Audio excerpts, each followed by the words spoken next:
ప్రియ సంగమా, దేవుని బిడ్డలారా, యేసుక్రీస్తు ప్రభు శిలువ శ్రమల ధ్యాన కోడిక 27వ రోజు. అందరూ చర్చిలో ఉండండి. దేవుడు మేము దీవించును గాక. ప్రార్థన చేద్దాం.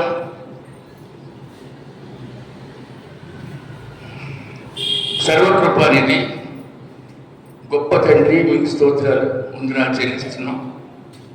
27వ రోజు శిలువ శ్రమల ధ్యాన కోడిక మాకు అనుగ్రహించినందుకు స్తోత్రము చెల్లిస్తున్నాం. ప్రభువా, బిడ్డలను ప్రేమించండి, ఆశీర్వదించండి. వచ్చిన ప్రతి బిడ్డకు ఆదరణ, నెమ్మది దయచేయండి. ఆది అంతం మీరే ఉండి వాక్యం అనుగ్రహించుకోండి. ప్రభు నామమున అడుగుతున్నాం తండ్రి, ఆమేన్. దేవుని నామానికి స్తోత్రం కలుగును గాక. దేవుని వాక్యం చదువుకున్నాం. అపోస్తుల కార్యములు 12వ అధ్యాయం. అపోస్తుల కార్యములు 12వ అధ్యాయం.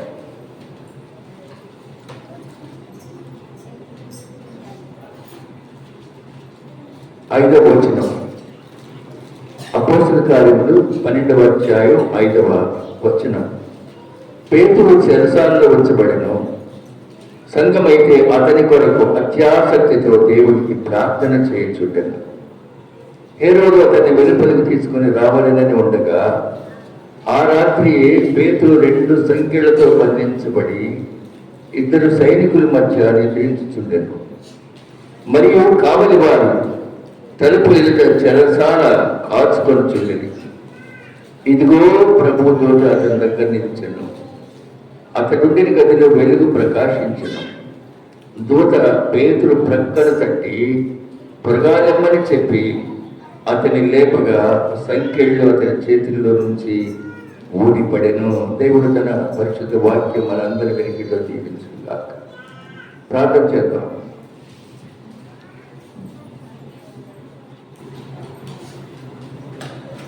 శ్రవణి ప్రార్థన చేయమ్మా.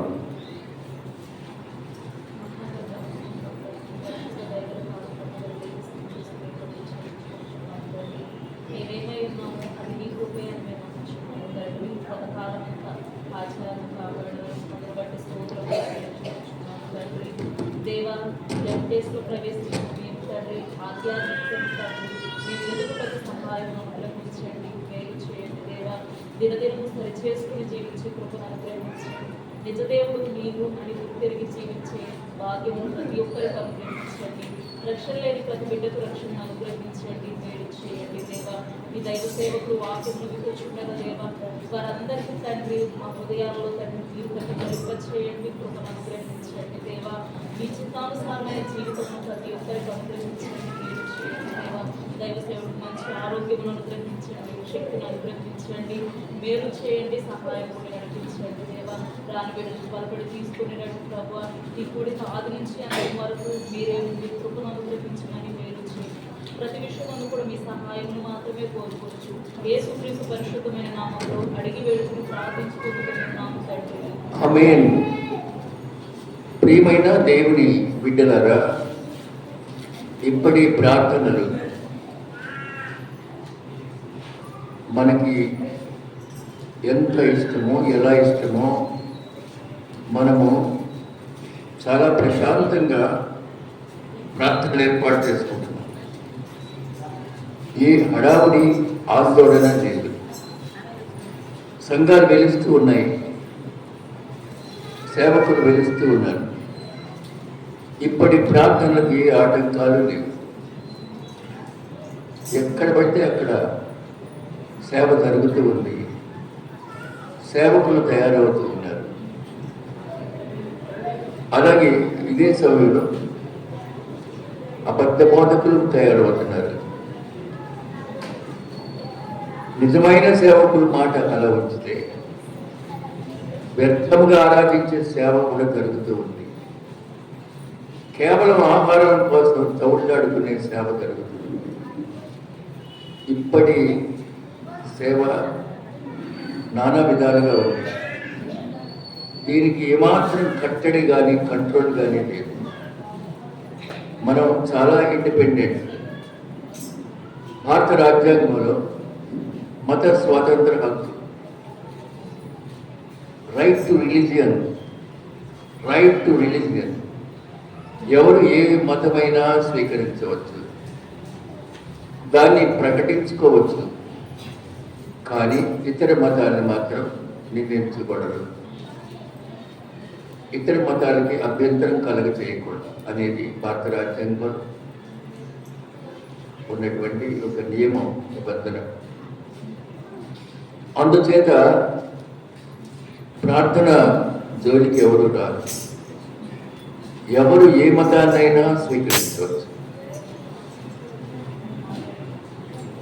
ఎవరు ఏ మతాన్నైనా ప్రకటన చేసుకోవచ్చు, ఇతరులను కించపరచకుండా, ఇతర మతాలను అగౌరవపరచకుండా. అంటే పరమత సహనం కలిగి ఉండాలి, ఇతర మతాల సహనం. అంటే ఇప్పుడు సేవ ఉండే చోట బాగా ఉంది, కొన్ని చోట్ల మాత్రం విచ్చలవిడిగానే జరుగుతూ ఉంది. ఏసే పేరు చెప్పి దొంగలు దోచుకునేవారు కూడా తయారైనారు, అబద్ధాలు ప్రబోధించేవారు తయారైనారు. 4 రోజుల క్రితం ఆయన వచ్చాడు, ఒక అబ్బాయి, యవనస్తుడు ఆయన. అయ్యగారు ఉన్నారా అంటున్నారు మేడం గారిని. ఉన్నారయ్యా, స్నానం చేస్తున్నారు అన్నారు. నాకు వినపడుతూనే ఉంది. కొందరు రమ్మనండి, మేము ప్రార్థన చేయాలి, ఎడ కూర్చుంటాం అని నా కుర్చీలో కూర్చొని ఉన్నాడు. ఆ కుర్రాడేమో పక్కన నిలబడి ఇలా కూర్చొని ఉన్నాడు. ఏమంటే తొందరగా రండి, మీకు ప్రార్థన చేయాలంట, ఓ పాస్ గారు వచ్చున్నారు. గబగబా బయటకు వచ్చాను నేను. లేచాడు, నా సీట్లో నేను కూర్చున్నాను. ఏంటయ్యా సంగతి అన్నాను. ప్రార్థన చేయడానికి వచ్చేవాడు. చెయ్యయ్యా, చేసే ముందు మాట్లాడాడు. ఏంటి? పట్టిపురంలో యానాది సంఘం అందండి, ఆ సంఘంలో నేను సేవకుడిని అన్నాడు. మరి ఇతను అన్నా బండి మీద తీసుకొచ్చాడు. పెద్దగాడు కదా, అతను చర్చికి వచ్చేవాడా కాదా, లేకపోతే బండి వరకేనా? ఏదో తెచ్చారు లేట.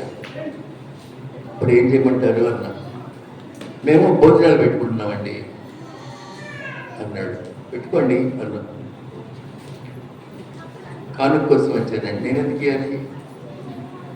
పట్టిప్రోలో ఉన్న మీ చర్చికి కానుక నేను ఇస్తే అక్కడ భోజనాలు పెడతారా?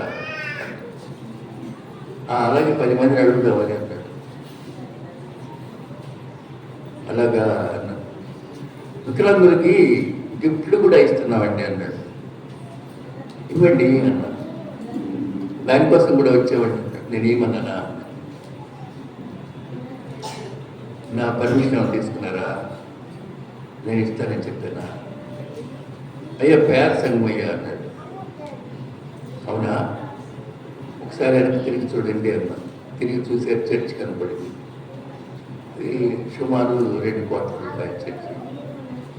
హడావుడిగా కట్టలా మేము. 7 ఏళ్ళు దాటిపోయి 8వ ఏడు ప్రవేశించింది. అప్పుడు తయారైంది చర్చి. ఎటు ఏ ఊరు వెళ్ళలేదు. సంఘమే ఎవరైనా ప్రేరేపుడు గల వారు ఇచ్చినటువంటి కానుకలతో నిర్మితం. అలాగే ఏసై సేవకి బయటికి వెళ్ళి చందాలు అడగకూడదు. మీరందరూ ఉపవాస ప్రార్థన ఎప్పుడన్నా చేశారా? ఎంతమంది అన్నా ఉండనియండి, ప్రభుతో గోదాడి ప్రార్థన చేశారా? ప్రభు సహాయం చేస్తాడు కదా. అక్కడే ఉండేటువంటి అన్యులు వచ్చి ఇదిగో మీ చర్చి కానుకంటానే అది అదే ఏదో అన్నాను పెట్టుకుందామని అన్నాను. మళ్ళీ చెప్తున్నాను, నేను పెట్టుకోమని లేదు కదా, గిఫ్ట్లు నేను ఇవ్వమని లేదు కదా. ఇలాంటి సేవ దేవుడికి ఇష్టం లేదయ్యా. సరే ఎందుకు లేయ్యా, ప్రార్థన చేయాలి. ప్రార్థన చేశాడు. సేవకుడు ఇచ్చినటువంటి చక్కని మాటల కొరకు స్తోత్రం అని కూడా అంటారు. వందనాలు అయ్యాని ఇది 100 రూపాయలు తీసుకునేది కాఫీ దానికి వెళ్ళండి, వెనక్కి కూడా తిరిగి చూడమని వెళ్ళిపోయారు. అలాంటి సేవ జరుగుతుంది ఇప్పుడు. అలాంటి సేవ, చిత్ర విచిత్రాలైన సేవ జరుగుతుంది. పాపం కూలికి వెళ్ళొచ్చే మిమ్మల్ని కూడా బాగుతుంటారు వచ్చి చెమట తెలుసుకున్న మీరిద్దరు కూడా మీ పేరు భోజనం పెట్టుకుంటాం అని చెప్తారు. దయచేసి నమ్మకండి, ప్రార్థన చేయండి అయ్యా చర్చిలో అనేది బాగుంటుంది. ప్రార్థన చేయండి. ఇక్కడ చదవబడిన వాక్య భాగంలో ఒక మాట ఉంది, సంఘము అత్యాసక్తితో 5వ వచనం, పేతురు చెరసాలలో ఉంచబడెను, సంఘమైతే అతని కొరకు అత్యాసక్తితో దేవునికి ప్రార్థన చేయుచుండెను. ఆసక్తి, అత్యాసక్తి. ఆసక్తి కన్నా ఎన్నో రెట్లు మించేది అత్యాసక్తి. అతి ఎక్కువైనటువంటి ఆసక్తితో. ప్రియమైన బిడ్డలారా, అసలు విషయం ఏంటంటే, రోమా ప్రభుత్వంలో 4 కూడి ఎక్కడైనా ప్రార్థిస్తుంటే వాళ్ళకి చెరసాలే అరెస్ట్ కొట్టుకుంటూ తీసుకెళ్ళిపోయేవాడు. యేసు ప్రభు మతం అభివృద్ధి చెందకూడదు. క్రీస్తు శకం మొదటి శతాబ్దంలో సేవది. 4 ఎక్కడ ఉండకూడదు, ఎక్కడ ప్రార్థన కనపడకూడదు. ఒక రోజున పేతురు 3000 మందికి బాప్తిస్మం ఇచ్చాడు. అప్పుడు గుండెలు అదిరిపోయినాయి రోమా ప్రభుత్వానికి. 3000 మంది దేవుని అనుసరిస్తున్నారా? అట్లయితే వీళ్ళు ఎక్కడ ప్రార్థన చేస్తుంటే అక్కడ అరెస్ట్ చేసి జైలు వేద్దాం, చంపేద్దాం అని కూడా అనుకున్నారు. ప్రార్థిస్తూ ఉంటే చెరసాల 144 సెక్షన్ లాగా అనుకోవడానికి వచ్చారు. ఎవరిని బయటకు పంపించు, తొందరగా పంపించు, తీసుకెళ్ళి బయట పెట్టరా, తీసుకెళ్ళు. నువ్వు కూడా వెళ్తావా? నువ్వు వెళ్తావా?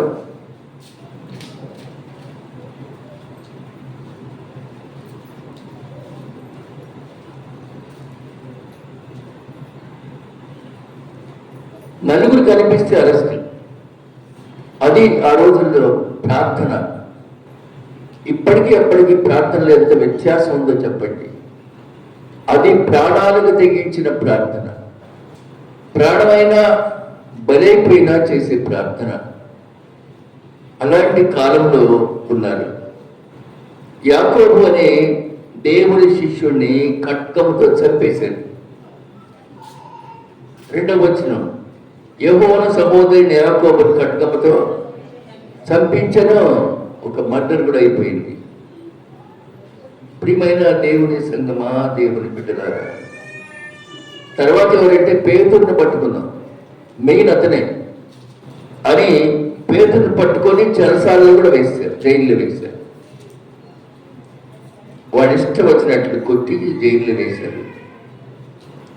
ఈ యొక్క పేతురుని చెరసాలకి 4 చతుష్టయాలు కాపలా ఉన్నాయి. బయట చతుష్టయము అంటే 16 మంది కాపలా ఉన్నారు. పేతురు చెరసాలలో పడ్డాడు. నాయకుడిని పట్టుకుంటే అంత ఓకే అని చెప్పే సిద్ధాంతం కలిగి ఉన్నారు. ఎందుకంటే పేతురు యేసయ్య యొక్క పెద్ద సేవకుడు. ఆయన యేసయ్య అప్పుడు లేరనుకోండి, శిలువలో మరణించి అయిపోయింది. ఇప్పుడు సేవ జరుగుతుంది. ఈ సేవను ఎట్టయినా అణగదొక్కాలి అని క్రీస్తు శకం 1st ఇయర్, మొదటి సంవత్సరంలోనే, మొదటి శతాబ్దంలోనే ఈ ఆందోళన ప్రారంభించబడింది. పేతురు చెరసాలలో ఉంటే సంఘం ఏం చేస్తుంది? ఎటోళ్ళకి పారిపోలేదండి. ఒక ఇంట్లో కూర్చొని అత్యాసక్తితో ప్రార్థన చేస్తున్నారండి. ఎందుకంటే తెల్లారి పేతుర్ని గురి చేస్తారు. ఈ రాత్రే ఆసక్తితో ప్రార్థన చేస్తున్నారు. మా దైవజనుని విడుదల చేయ దేవా దేవా దేవ ఆక్రందన చేస్తున్నారు. ప్రియమైన బిడ్డలారా, ఆ రాత్రి 2 సంఖ్యలతో బంధించబడిన 2 సైనికుల మధ్య పడుకోబెట్టారు. పేతురుకి సంఖ్యలు వేశారు. చెరసాల పడుకోవడానికి ఇక్కడ సైనికుడు, ఇటొక సైనికుడు. ఎందుకంటే అర్ధరాత్రి లేచి వెళ్తాడేమో, అంత బలవంతుడా కాదు. అయినా భయం. బయటేమో 16 మంది కాపులా, ఇంకే అక్కడ వాకిల దగ్గర. ఇక్కడేమో 2 సైనికుల మధ్య. ప్రార్థనకున్న విజయాన్ని ఇక్కడ మనం చూస్తున్నామండి. 7వ వచనం, ప్రభువు దూత అతనికి దగ్గరగా వచ్చేసి అక్కడికి వచ్చి, పేతురు త్వరగా లే. దేవుడు తన దూతను పంపించినాడు. పేతురు త్వరగా లే అనగానే సంఖ్యలు చేతుల నుంచి ఊడిపడిపోయినాయి. దూత పేతురు భుజం మీద చేసి వెంట పెట్టుకొని వెళ్ళిపోతున్నారు. ఇలా వెళుతూ ఉండగా ఈ 16 మంది కాపలాదారులు కూడా తెలియదు. అది దివ్యాత్మ. పేతురు భుజం మీద చేయి వేసి దేవదూత బయటికి తీసుకెళ్ళిపోయినారు. తీసుకెళ్ళిపోయి నడుము గట్టిగా కట్టుకో, చెప్పులు తొడుక్కో, అలాగే పదాన అమ్మడే తీసుకెళ్ళిపోయారు. తీసుకువెళ్ళిన తర్వాత ఒక వీధి చివరి వరకు మాత్రమే దూత వచ్చింది. ఆ తర్వాత ఆ దూత వెళ్ళిపోయింది. ఈ కాపుల కాక వీధి చివర 2వ కాపులా ఉంది. ఆ కాపులాన్ని కూడా దాటి అక్కడ దాకా తీసుకెళ్ళి దేవదూత పేతురుని వదిలేసి వెళ్ళిపోయింది. ఇప్పుడు పేతురికి ఇప్పటి వరకు అంతా ఒక కళ మాదిరిగా ఉంది. ఇప్పుడు తెలివి వచ్చిందండి. పేతురు తెలివి వచ్చి నా బాటలో ఉండే ప్రదేశం మీద వెతుక్కుంటున్నాడు. ఆలోచించుకొని యోహాను తల్లి అయిన మరియ ఇంటికి వచ్చాడు. అక్కడ అనేకులు, 12వ వచనం 3వ లైన్ చూడండి, అక్కడ అనేకులు ప్రార్థన చేయించుండిరి. ఎంతమంది అనేకులు అంటే చాలా మంది. ఇంతకుముందేమో అత్యాసక్తి, ఇప్పుడేమో అనేకులు. అంటే పేతురు చెరసాల నుంచి బయటికి రావాలని ప్రార్థన జరుగుతూ ఉంది. ఆల్రెడీ పేతురు వచ్చేసాడు. ఈ అనేకులు ఎలా ప్రార్థన చేస్తున్నారంటే తలుపులు గట్టిగా వేసుకొని ప్రార్థన చేస్తున్నారు. ఎందుకు? సిపాయిలు వస్తే లాక్కెడతారు. అందుకని వాళ్ళకున్న డోర్స్ అన్ని వేసుకొని అనేకులు అత్యాసక్తితో ఇక్కడ కూడా ప్రార్థన చేస్తున్నారు. పేతురేమో తలుపు తడుతున్నాడు. ఎవరి ఇంటిలో భయం. ఆ వచ్చిన వాళ్ళు సైనికులు అయ్యుండొచ్చు. భయం ఎవరి ఇంటిలో. ఇంకా తడుతున్నాడు. నేను పేతుడిని లోపలెవరు గడి తీయండి అంటున్నాడు. పేతురు ఎక్కడున్నాడు? ఆయన చెరసాలలో ఉంటే అనుకుంటున్నారు కాపులో. వీళ్ళు కూడా ఈ దొంగ మాట అనుకుంటున్నారు ప్రార్థన వెళ్ళే. కానీ నేను పేతుర్ని తలుపు తీయండి అంటే ఈ స్వరాన్ని రోధే అని ఒక చిన్నది 13వ వచనంలో ఉన్నది. ఈ చిన్నది అంటే యంగ్ లేడీ అని అర్థం. రోధే అని ఒక చిన్నది ఆలకించుతూ వచ్చింది. ఆమె పేతురు స్వరము గుర్తుపట్టింది. సంతోషముతో తలుపు తీయకుండా లోపలికి పరిగెత్తుకొని పోయింది. అంటే ప్రార్థించే వారి దగ్గరికి వెళ్ళింది. వాకిల దగ్గర నుంచి చూపెట్టి విందేమో. పేతురు స్వరాన్ని గుర్తుపట్టింది. ఏం పేరు? ఆ పేరు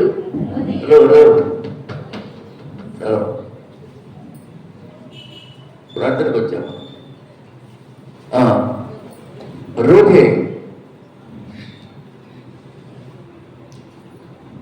అక్కడికి వెళ్ళి చెప్తుంది లెండి. పేతురు వచ్చాడట. పేతురు తలుపు దగ్గర వచ్చాడు. 17వ వచనం చూడండి. అమ్మాయిని ఏమన్నారు? నీవు పిచ్చిదానివి, యు ఆర్ మెంటల్. పేతురు రావడం ఏంటి? జైల్లో ఉంటే ప్రార్థన చేస్తుంది ఎందుకు? బయటికి రావాలని. లోపల ఉంది అపనమ్మకం. ఆయన జైల్లో ఉంటే పేతురు వచ్చి తలుపు దగ్గర ఉన్నాడంటావేంటి? నువ్వు పిచ్చిదాన్ని, your mad, your a mad girl. కానీ ఆమె ఇంకా అడుగుతుంది, తాను చెప్పింది నిజం. లేదు లేదు, I'm damn sure. Saint Peter at the door. పరిశుద్ధుడైన పేతురు వాకిలి దగ్గరే ఉన్నాడు. I heard his voice. అతని స్వరం విన్నాను. ఐఎమ్ షూర్, ఇది నిజం అంటూ ఉన్నారు. ఇంకా అన్నారు, పేతురు ఇంకా తలుపు తడుతూనే ఉన్నాడు. తర్వాత తలుపు తీసి విభ్రాంతి చెందారు. విభ్రాంతి అంటే ఆశ్చర్యం, పెద్దగా రిజాయిస్, సంతోషిస్తున్నారు. అప్పుడు అన్నాడు, సైగ చేశాడు, అరవకండి, అరవకండి, అరవకండి అని. చెరసాలలో ఎలాగ తీసుకొని వచ్చినారు అనే మాట మెల్లగా చెప్పాడు. ఇక అక్కడ చెరసాలలో లేడు కదా. తెల్లవారుగానే పేతురు ఏమయ్యాడు? సైనికులు గలిబిలి, ఇద్దరు పడుకున్నట్టే ఉన్నారు. మధ్యలో పేతురు లేడు. వాకిలి దగ్గర 16 మంది ఉన్నారు. తలుపులు ఎవరు తీశారు? అక్కడేమో పేతురు ఉండే చోట సంఖ్యలు మూడి పెడున్నాయి అని గలిబిలి అవుతా ఉన్నారండి. ప్రియమైన దేవుని బిడ్డలారా, దీని పేరే అత్యాసక్తి. గదిలో వెలుగు. 7వ వచనం చూడండి. ప్రభు దూత అతని దగ్గర నిలిచెను, అతనుండిన గదిలో వెలుగు ప్రకాశించెను. ఇది ఒక సందర్భం. 2 సందర్భాలు చెప్పారు ఇప్పుడు మీకు. సంఖ్యలు చేతుల నుంచి ముడిపడ్డాయి. ప్రభు దూత అక్కడికి వచ్చినారు. దూత బయటికి తెచ్చి వీధి దాటాక కనుమరుగైపోయింది. 12వ వచనం చూస్తే అక్కడ ఎంతమంది ఉన్నారమ్మా? అనేకులు ఉన్నారండి. అనేకులు కూడి ప్రార్థన చేయించుండి. ప్రార్థన దైవం ఎంత కష్టమో ఈ మెసేజ్ ఉంటుందండి. రూపే యవనస్తురాలి ఒక విశ్వాసి, అందరికీ దారి చూపిస్తుంది. బైబిల్లో యవనస్తురాలైన బిడ్డలు అద్భుతమైన కార్యాలు చేశారు కదండి. సైన్యాధిపతికి తనకుండేటువంటి రోగం నయం అవుతుంది, మా దేశం వెళ్ళండి అని చెప్పింది కూడా ఇస్రాయేల్ దేశం చిన్నది బైబిల్లో ఉంది. సిరియా సైన్యాధ్యక్షుడు నయమాను భార్యకు చెప్తుంది, మా యజమానుడు మా ఊర్లో ఉంటే అక్కడ ప్రవక్తున్నాడు, ఆ ప్రవక్త దగ్గరికి వెళ్తే కుష్ఠరోగం బాగవుతుందని. అక్కడ కూడా వచ్చిందని, ఇక్కడ కూడా వచ్చిందని. ఇది యవనస్తుల సేవ అండి. సేవకు యవనస్తులు ఎలా పనికొచ్చారో చూడండి. పేతురు స్వరం విన్నటువంటి ఈ యవనస్తుల మాట ఇక్కడ మనం జ్ఞాపకం చేసుకుంటున్నాం. అనేకులు కూడి ప్రార్థన చేసుకుంటా ఉన్నారు. ప్రియమైన దేవుని బిడ్డలారా, ఈ సమయంలో అత్యంత క్రూరాతి క్రూరుడైన హేరోదు ఏమైనాడు? 21వ వచనానికి వెళ్ళిపోయాడు. నియమించబడిన దినమందు హేరోదు రాజవస్త్రం ధరించుకొని న్యాయపీఠం మీద కూర్చుని వారి ఉపన్యాసం చేస్తున్నారు. హేరోదు ఏంటి ఉపన్యాసం చేయడం? హేరోదు దేవుడి మాట చెప్తాడా? ఏదేదో చెప్తున్నాడు. ప్రజలు ఏమన్నారో చూడండి. ఇది దైవ స్వరమే కానీ మానవ స్వరం కాదు. ప్రజలకు పొగడతలు ఇష్టం. హేరోదు మాట్లాడుతుంటే ప్రజలు ఏమన్నారు? ఇది దైవ స్వరం, మానవ స్వరం కాదు. కానీ అక్కడ మహిమ జరగట్లా. అతడు దేవుని మహిమ పరచనందున వెంటనే ప్రభువు అతని ముత్తెలు కనుక పురుగులు పడి ప్రాణం విడిచెను. అయిపోయిందమ్మా, అతని పరిస్థితి అయిపోయింది. ఎప్పుడైతే హేరోదు మరణించినాడో దేవుని వాక్యం ఎలా తయారైందో 24 వచ్చిన చూడండి. దేవుని వాక్యము ప్రబలమై వ్యాపించను. చూడండి, హేరోదు కింగ్ హేరోదు డెడ్. ఇప్పుడు వాక్యం ఎలా ఉందమ్మా? ప్రబలమై వ్యాపిస్తుంది. ఇప్పుడు అంత క్రూర శాసనాలు చేసే రాజు లేడు కనుక ప్రియమైన దేవుని ప్రభు వాక్యం ఇంకా ఎక్కువగా జరుగుతుంది. దేవుని వాక్యం ప్రబలమైంది. ప్రబలము అంటే ప్రబలం అంటే మరింత ఎక్కువ దేవుని వాక్యం జరుగుతుంది, ప్రార్థన జరుగుతున్నాయి. కాబట్టి ప్రియమైన దేవుడు ఇప్పటి సేవ చూస్తే మనకి ఎవరైనా కష్టాలు ఉన్నాయా? దేవుడు ఎవరైనా పట్టుకొని తీసేయకుంటారా? అది కూడా లేదు. ఇప్పటి సేవ చాలా హ్యాపీ. కానీ అప్పుడు కష్టసాధ్యమైన సేవలో మనకి ఏముందమ్మా? ఆసక్తి, అత్యాసక్తి. 12వ అధ్యాయం వచ్చిన అప్పటి సేవలో ప్రజలకి ఏముందమ్మా? అత్యాసక్తి. పాఠాలు అత్యాసక్తితో వినేవాళ్ళు పాస్ అవుతారు, వినని వాళ్ళు కోల్పోతారు. ఎంతటి కోల్పోతారు? మేడం గారు పుష్పుడిగా మేడం గారు నేను చూసుకుంటే రామాయణాన్ని అనర్గళంగా పోల్చారు. రామాయణం చాలా బాగా పోల్చారు. హై స్కూల్ హెడ్ మాస్టర్ గారు రిక్వెస్ట్ చేసి ఆమె చేత రామాయణాన్ని బోధించారు. రిటైర్ అయిన తర్వాత 10th క్లాస్ విద్యార్థులకి ఒక రోజు రామాయణం చెప్తుందామె. వెంట కూర్చున్నాను. 40 నిమిషాల తర్వాత ఒకరిని అడిగింది, దశరథుడి భార్యలు ఎంతమంది, ఏం పేరు అని. తప్పేమని చెప్పాడు, సీత అండి అని.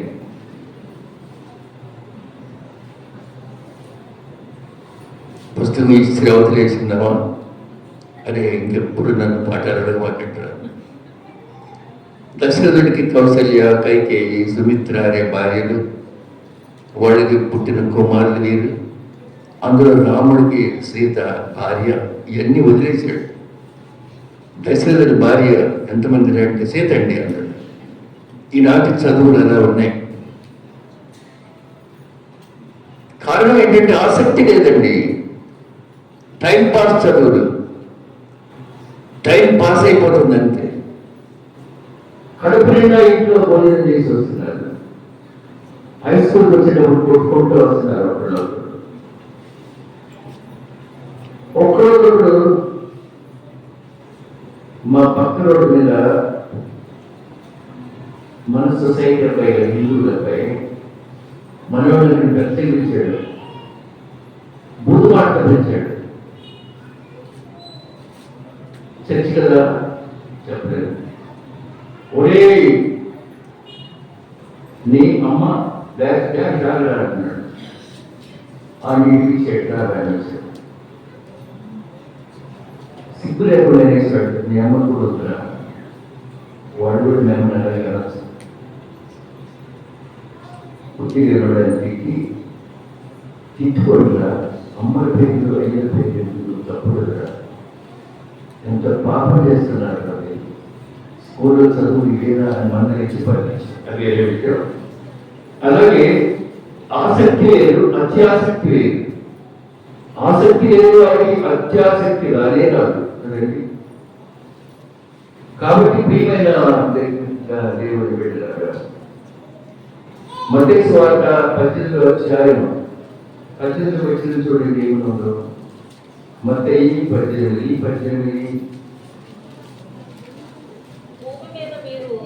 భూమి మీద మీరు వేటిని బంధించరు అవి పరలోకమందును బంధించబడును.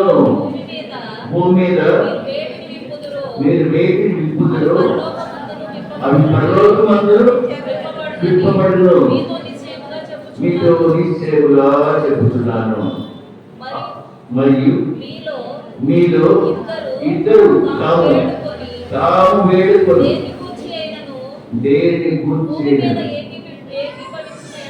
భూమి మీద ఏకీభవించినడు అది పరలోకమందు నా తండ్రి వలన దొరకదని మీతో చెప్పుచున్నాను. చూసారండి, ఏకీభవించిన ప్రార్థన, ఏకీభవించిన ప్రార్థన.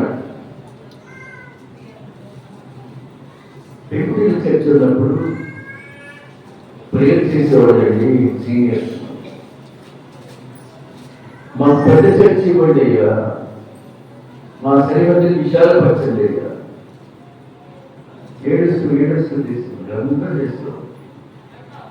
వారి ప్రార్థనే బలం, వారి ప్రార్థన బలమే ఇప్పుడు మనం ఇలా ఉన్నామేమో.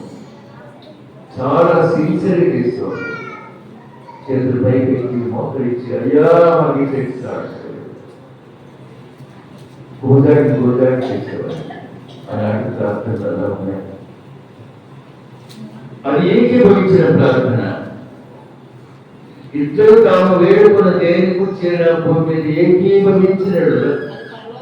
అది పరలోకమందు నా తండ్రి వలన వారికి దొరకరని మీతో ఏదైనా ఇద్దరు ముగ్గురు నామం ఎక్కడ కూడి ఉందో అక్కడ నేను వారి మధ్య ఉందని చెప్పాను. ఇద్దరు ముగ్గురు ఎక్కడుంటే అక్కడే నేను ఉన్నాను. దేవుడు ప్రార్థన ఆలకించున్నాడండి. చాలా మంది మహనీయులు ప్రార్థించినారు. యూదా జాతి విమోచన కొరకు ప్రార్థించిన స్త్రీ ఎవరు?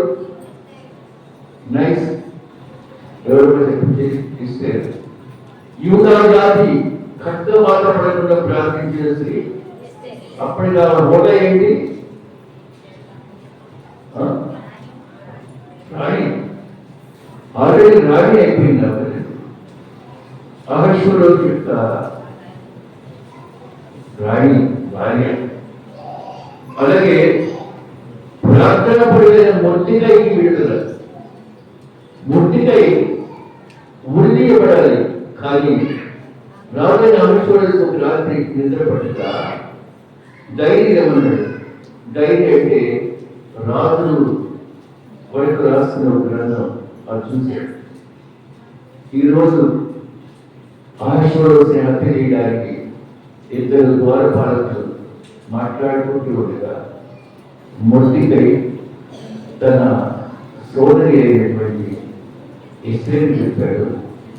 ఎస్తేరు వారిద్దరిని ఉరితీయించినారు, లేదా చంపేసినారు. అక్కడలేడు. అనగా చదివాడు, అమ్మో నా ప్రాణం కొరకు మొర్దెకై గేట్లో ఉండేవాడు నా ప్రాణాన్ని రక్షించింది. రాజు తన అభిష్టాన్ని మార్చుకొని బాగా సూసైడ్ అయింది. అలాగే ప్రియమైన దేవుని బిడ్డలారా, మనం కూడా ప్రార్థించే దైవ ఆలయం కొరకు, దైవ సేవకుల కొరకు ఇలా ప్రార్థన చేస్తే సమస్యలు పోతాయా? పోతాయి. ప్రార్థన ద్వారానే సంఘం కట్టబడిందండి. మన పితరులు, పూర్వీకులు నాతో పాటు నా ఎవరి కాలం నుంచి వారందరూ చేసిన పటిష్టమైన ప్రార్థన ఫలితమే మనం ఇక్కడ ఉంటున్నాం. అవునా? ప్రార్థన అంత గొప్పగా అనుకోవడానికి మీకు జరిగినటువంటి ఎగ్జాంపుల్ చెప్తానండి. ఒక చోట ప్రార్థన, చిన్న ప్రార్థన కుటీరం కట్టుకుని ప్రార్థన చేస్తున్నారు. ఆదివారాలు శనివారాలు ప్రార్థన చేసుకుంటున్నారు. ఆలయ ముందు స్థలం గవర్నమెంట్ లీజ్ కట్టి తీసుకొని ఒక ఆయన బార్ షాప్ కట్టుకున్నాడు. ఈ ఆలయం బార్ షాప్. ఆటంకపరిచేవారు ఎవరు? ఈ చర్చకు వచ్చే క్రైస్తవ బిడ్డలు బలహీనలు కదా. ఎందుకు వచ్చిందండి? మౌనం గురించి.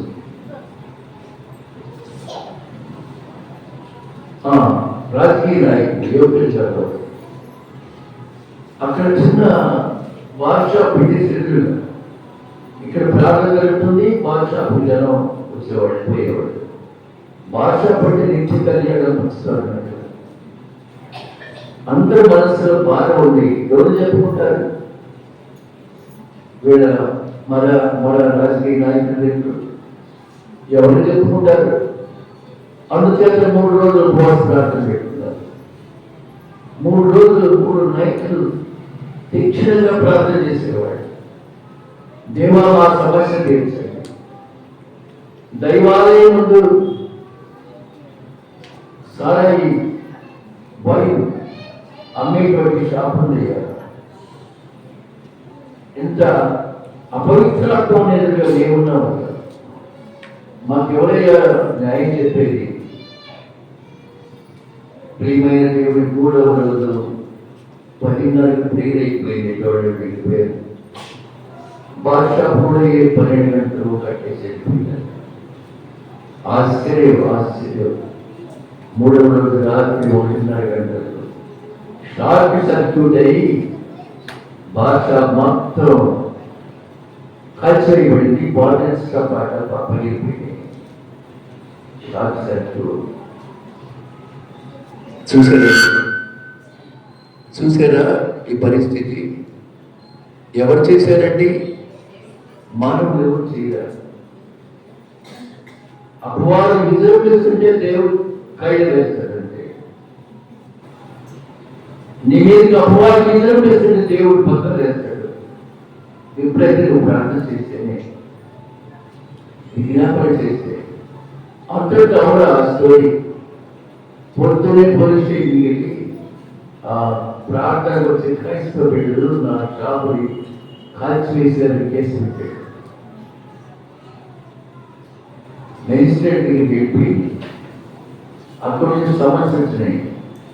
ఆ చర్చకు వచ్చే మొత్తాన్ని కోర్టులో నిలబడమని చల్లారి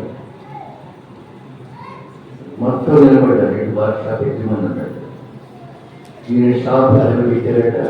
మొన్నటి రాత్రి జడ్జి గారు అడుగుతున్నట్టు నేనేమి ఎదుర్కోయ్యా, మా ప్రార్థన తప్ప ఇంకేం తెలియదయ్యా, ఉపవాస ప్రార్థన అయ్యా, అన్నం తినకుండా ప్రార్థన చేస్తున్నామయ్యా, అయ్యా మాకున్నటువంటి ఈ శోధనను తొలగించని మాత్రమే ప్రార్థన చేస్తున్నామయ్యా, మేము దాన్ని కాల్చివేశాక వాళ్ళమా? నీ ఉద్దేశం ఏంటి అని అడిగాడు బాద్షా యజమాని జడ్జి గారు. వాళ్ళేనండి, మేము 11 గంటలు కట్టేసినా 3:30కి పేరుపోయిందండి. వాళ్ళు చేసిన పని ఎలా చెప్తా వాళ్ళు చేశారని?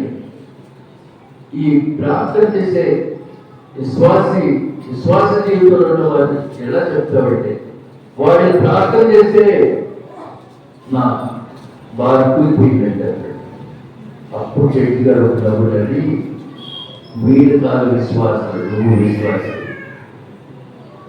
ప్రార్థన చేసే కార్యాలు జరుగుతాయని బలంగా చెప్పగలిగిన వాడు నువ్వు. అసలే విశ్వాసి. ప్రార్థన చేస్తే దేవుడు అక్కలు తీరుస్తాడని కోర్టులో చెప్తున్న వాడు నువ్వు విశ్వాసివి కాదు. ప్రియమైన వీళ్ళలాగా ఫాల్స్ కేసుని కొట్టేసి వెళ్ళిపోయిన అనుకోండి, ఇక జన్మలో బాద్షా పక్కన ఉంటాడు. ప్రార్థన యొక్క పవర్. కాబట్టి ప్రియమైన దేవుని బిడ్డలారా, అయ్యా మేము ప్రార్థన చేసే మాత్రం పడలేదు, అయ్యా మేము క్రూరులు కాదయ్యా. ప్రియమైన బిడ్డలారా, నీ ప్రార్థన చాలా పవర్ఫుల్. చెప్తున్నారు నీ ప్రార్థన నీకు తెలియదేమో, కానీ కేసు పెట్టినవాడు తెలుసు. నీ ప్రార్థన ఫలితము అది బూడిదైపోయింది. బైబిల్ చెప్తుంది, నమ్ముగా నీ వలనైతే నమ్మువానికి సమస్తము సాధ్యమే. మంచి మాట కదండి. నమ్ముడు నీ వలనైతే నమ్మువానికి సమస్తము సాధ్యమే. ప్రియమైన బిడ్డలారా, అన్న ప్రార్థన నవ్వింది పెరిగిన గొడ్రాలు, ఈ పిల్లల గొడ్రాలు అంటే కదండి. అన్నాడు చూసి నవ్వలేదా? అన్నాన్ని కించపరచలేదా? అన్న ప్రార్థన దేవుడు జవాబు ఇవ్వలేదా? గిద్యోను ప్రార్థన దేవుడు జవాబు ఇవ్వలేదా? అయ్యా ఇశ్రాయేలులో మిమ్మల్ని నేను అయ్యా అని గోధుమలు కళ్ళకు సాటిన తొడలు కొట్టుకుంటా ఉన్నాడు. గిద్యోను ప్రార్థన దేవుడు లేదా? సూర్య చంద్రుని ఆపేయలేదా? ఇవ్వచ్చు ఆ ప్రార్థన ప్రార్థన అంటే మామూలు ప్రార్థనేనండి, కాదు కదా. పేతురు ఒక సామాన్య గృహంలో నుంచి బయటకు రాలేదా? పేతురు చెరసాలలో నుంచి బయటకు రాలేదా? ప్రియమైన దేవుని బిడ్డలారా, ఒక చోట భారతదేశంలోనే ఇతర దేశాలు అమెరికాలు త్వరలో వచ్చేవాడు. ఓ దొరగారు గౌహతి అనే పట్టణంలో సేవకు వచ్చాడు. అస్సాంలో గౌహతిలో ఎక్కువ ప్రభు నమ్మని వారే ఉన్నారు. కోపపడి ఆ ప్రాంతానికి అమెరికా ద్వారా సేవ చేయడానికి వచ్చాడు. అక్కడ నుంచి ప్రతిరోజు బయటకు వెళ్ళి పక్కన ఒక ట్రాన్స్లేటర్ పెట్టుకొని సువార్త అందిస్తూ ఉంటాడు. అక్కడ దొంగలు ఆలోచన చేశారు, రాత్రి వేళ ఈ ఇంటికి వెళ్ళి ఈ దగ్గర దోసుకుందాం, అమెరికన్ డాలర్స్ ఉంటాయి, డాలర్స్ తీసుకుందాం అని చెప్పి ఆలోచించారండి. ఒక్కడే కదా పట్టు చేసి ఎదురుతాం, క్యాష్ డౌన్ ఉంటాం.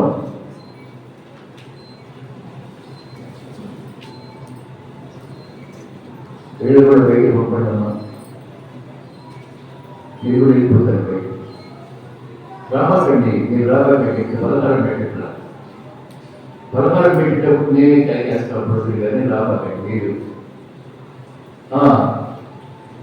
ఇక ఒకరోజు ప్లాన్ చేశారు, ఈరోజు ఇది తప్పకుండా ఆ దొరని బెదిరించి డాలర్స్ తీసుకుందాం, మీకు డాలర్స్ అని ఆయన గదిలోకి వెళ్ళిన ఒక అరగంటకి వీళ్ళు కూడా వెళ్ళి గది తీసుకొని లోపలికి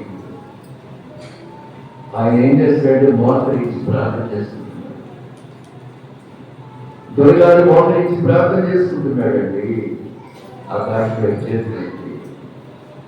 ఎందుకంటే సేవకుడికి నేర్చినటువంటి విద్య ఏంటంటే ప్రార్థనే. సేవ తర్వాత ప్రార్థన, సేవకు ముందు ప్రార్థన. వీళ్ళు వెళ్ళి బెదిరితా పడుకొని వెళ్ళేటప్పుడు ఆయన ప్రార్థిస్తున్నారు. ఆయన చుట్టూ 24 మంది యోధులు కనపడ్డారు, యోధులు కనపడ్డారు. ఆయన వచ్చినాడు. ఇంతమంది కూడా ఎంతమంది సెక్యూరిటీ పెట్టుకున్నాడు ఆయన. 24 మంది బలశాలు సెక్యూరిటీ కంట్రోల్తో పాటు ఉన్నాయి. ప్రార్థన చేసి ఈయన చుట్టూ 24 మెంబర్స్ ఉంటారు. ఇంకేం చేస్తారు కదా, భయప్రాంతులై పరుగోపడు. ఈ సంగతి దొరగారికి తెలియదు. తిరిగి ఆయన తన దేశం వెళ్ళిపోయినాడు. అక్కడ సాక్ష్యం ఇచ్చాడు. ఒక రోజున నన్ను చంపడానికి దొంగలు వచ్చారు, వచ్చిన వాళ్ళు వచ్చినట్టు వెళ్ళిపోయారు అని. అక్కడ ఏం జరిగింది ఏం కొట్టింది. వాళ్ళు అడిగారు చర్చిలో, అది ఏ రోజు అంటే మార్చి 6వ తారీఖు అంటారు. అందరూ మొక్కలు చూసుకొని మార్చి 6వ తారీఖు నేను ఇక్కడ ఆన్లైన్ ప్రేర్ చేస్తాను. ఒకటి సేవ చేస్తున్నటువంటి మా దైవజనుడిని ఆశీర్వదించమని 24 మంది సభ్యులున్న సంఘం అది. మేము 24 మంది మోకరించి నేను క్షేమంగా మళ్ళా యుఎస్ఏ రావాలని, స్టేట్స్ రావాలని ప్రేర్ చేస్తాం. ఆ 24 ప్రార్థన 24 సాయుధైనటువంటిలాగా ఆయన చెప్తూ ఉన్నాయి. సాక్ష్యాలు ఊరికిపో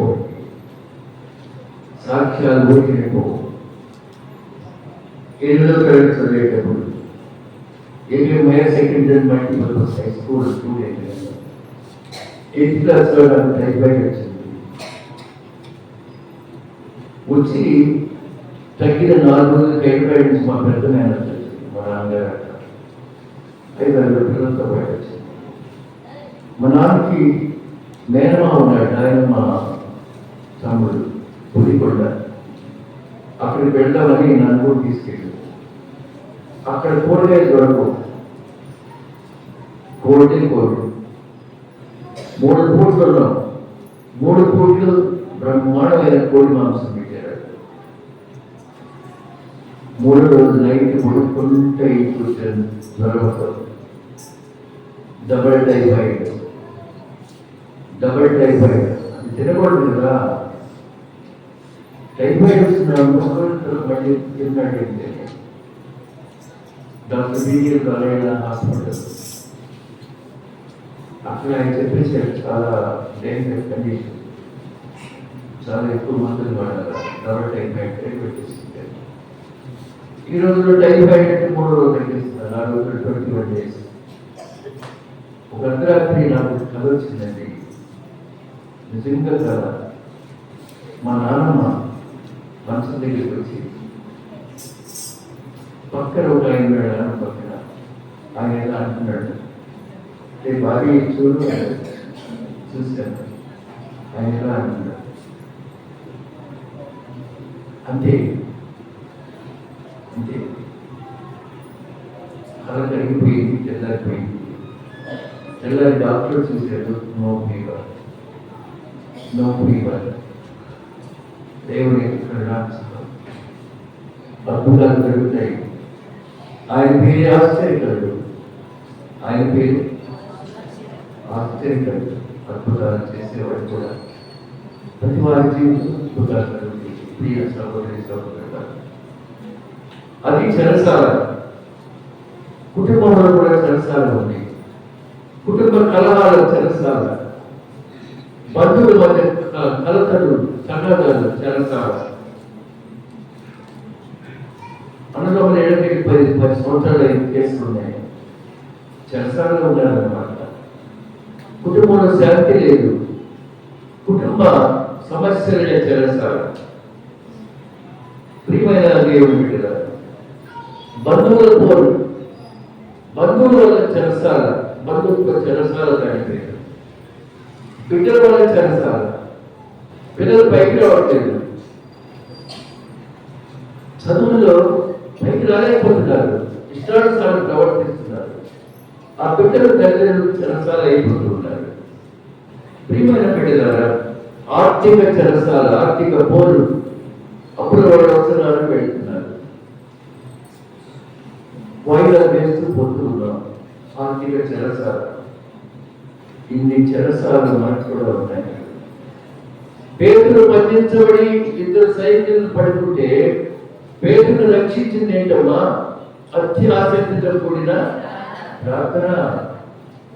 మనకు కూడా అలాగే ప్రార్థన చేస్తే మన సమస్యలని చెరసాల నుంచి బయటకు వస్తాం. ఆల్రెడీ ఇప్పుడు మనం ఎన్నో విషయాలు చెరసాలలో ఉన్నాం. దుఃఖ సాగరంతో ఉన్న చెరసాల, ఆదరించే వాళ్ళు లేని చెరసాల, ప్రతిదీ కూడా ఒక చెరసాల. దీనికి కావాల్సింది ఆసక్తి కలిగిన నీ ప్రార్థనే, అత్యాసక్తి కలిగిన నీ ప్రార్థన. అలాగే నీ యొక్క క్యారెక్టర్ దేవునికి సమర్పించుకుంటే దేవుడు నీ చెరసాల కష్టాలన్నీ తీరుస్తాడు. నిజం. అలాగే వివాహమైంది, ఇంకా సంతానం లేదు, అదొక బాధకరమైన చెరసాల. దేవుడు అందులో నుంచి కూడా బయటికి తీసుకొస్తాడు. అంత గొప్ప సమస్యల నుంచి, ప్రాణాపాయం నుంచి రేపు గుర్తిస్తారు పేతుల్ని.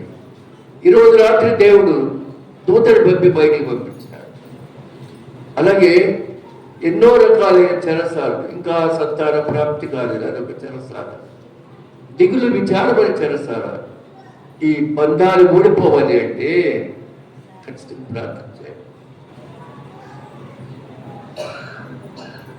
చిన్న చరణపాటి సంఘము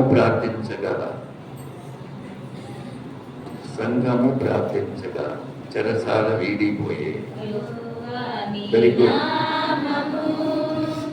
ఎంతో బలమైనది, ఎంతో బలమైనది, ఎంతో బలమైనది.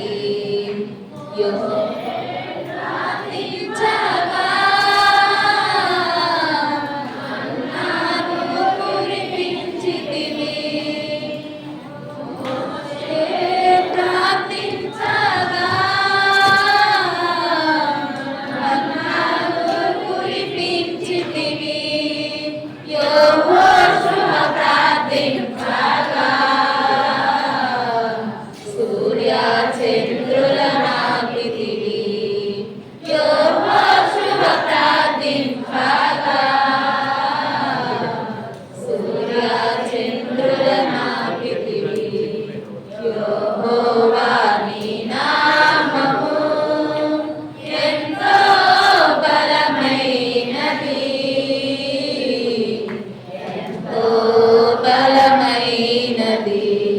నామానికి స్తోత్రం. తలవంచండి, ప్రార్థన చేద్దాం. దయమైడ, కృపమైడ, రక్షకుడా, పేతురు చెరసాల్లో ఉండగా వెలుగు ప్రకాశించింది. దూత లేపగానే సంఖ్యలు కూలిపోయినాయి. అప్పటికే సంఘము అత్యాసక్తితో ప్రార్థన చేస్తున్నారు. ఆ రాత్రి అద్భుతం జరిగింది. సంఘం ప్రార్థిస్తుంది, అయ్యో రేపు మా దైవజనుని గుర్తిస్తారు. ప్రార్థన జరుగుతూ ఉండగా పేతురు రానే వచ్చాడు. రోధే అనే చిన్నది యవనస్తురాలు పేతురు యొక్క స్వరాన్ని గుర్తుపెట్టింది, సంతోషపడింది. విశ్వాసులకు చెప్పిన తలుపు తీయండి, పేతురు వచ్చారు అని. నువ్వు పిచ్చిదానివి, పేతురు చెరసాల్లో ఉంటే ఎలా వస్తాడని అన్నారు. అయినప్పటికీ పేతురు ఇంకా తలుపు తడుతూ ఉండగా వారు తలుపు తీసి ఉప్పి ప్రార్థన పొందినారు. పేతురు ప్రార్థనతోనే విడుదల పొందినాడు. మేమును అనేకులము మా జీవితంలో మా చుట్టూ ఉన్న సమస్యలే మా చెరసాలు, కుటుంబ కలహాలు, బంధుజనుల పోరు, సంతానంలో నుంచి పోరు, ఆర్థిక పోరు, ఎన్నో చెరసాలలో ఉన్నాం కంటే ప్రార్థన చేసి వాటన్నిటి నుంచి విడుదల కలిగే మహద్భాగ్యం మాకు దయచేయమని యేసుక్రీస్తు యొక్క పరిశుద్ధ నామములో అడిగి వేడుకుంటున్నాము తండ్రి. ఆమేన్. ప్రియమైన బిడ్డలారా, అపోస్తల కార్యములు 12:5 దేవుని వార్త. అందరికీ వందనాలు. మన తండ్రి ప్రభువును రక్షకుడైన యేసుక్రీస్తు వారి అత్యధికమైన ప్రేమ దయ కూడి ఉన్న మా అందరిపై ఆయన సెలవులో చెందించిన దారుల చేత మాకు అప్రోక్షణ కలిగి ఆయన ఇచ్చే కృప ఇప్పుడు ఎల్లప్పుడూ సదాకాలం మాత్రం ఉంటుంది కాక. ఆమేన్.